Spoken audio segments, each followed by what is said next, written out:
और आपको सीधे लिए चलते हैं CII, जहां केंद्रीय मंत्री एस जयशंकर संबोधित कर रहे हैं। On the threshold of an AI revolution, trust and transparency are now at a premium when it comes to sourcing and when it comes to collaboration. The challenge here is less that of multiplicity of the supply chain and more one of its integrity and of its origin. Where the digital and manufacturing domains meet, as they do in the world of semiconductors, the predicament is doubly acute. For India, these are challenges that, with the right leadership, are being converted into opportunities. Make in India can enable us to enter the global supply chains in a break from the past. The anxieties that stem from the COVID experience have been further magnified by the conflicts, tensions, and divides of our era. A decade and a half ago, the narrative was one of harmonious globalization, of peaceful rise, and of win-win situations. Even a few years ago, the prospect of significant conflicts on a prolonged basis was inconceivable. The Abraham Accords, for example, held so much promise. On key challenges like climate change and terrorism, the hope was that convergences would actually grow.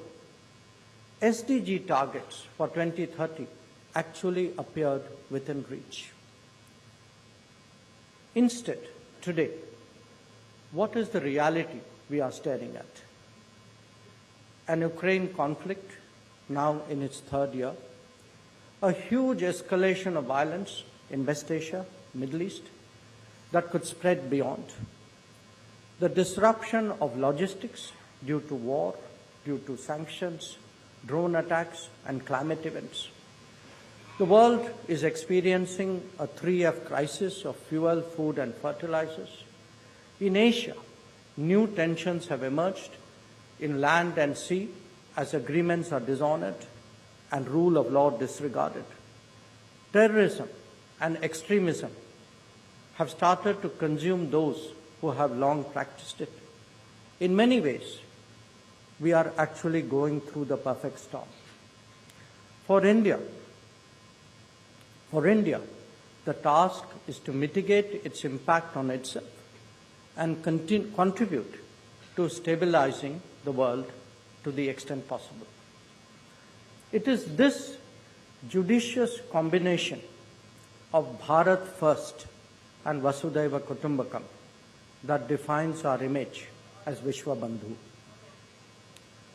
A different dimension of the concerns that we harbor is one emanating from a combination of excessive market shares, financial domination, and technology tracking. Between them, they have actually allowed for the weaponization of virtually any form of economic activity. We have seen how both exports and imports, access to raw materials, or even stability of tourism has been utilized to exert political pressure. At the same time, the power of currency and the threat of sanctions have been deployed in the toolbox of international diplomacy.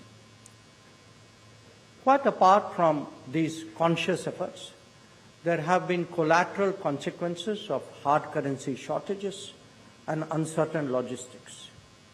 All these are driving countries to re-look at the working of globalization and to devise their own solutions. This includes exploring new partners. It includes creating shorter supply chains, building inventories, and even devising new payment arrangements. Each of these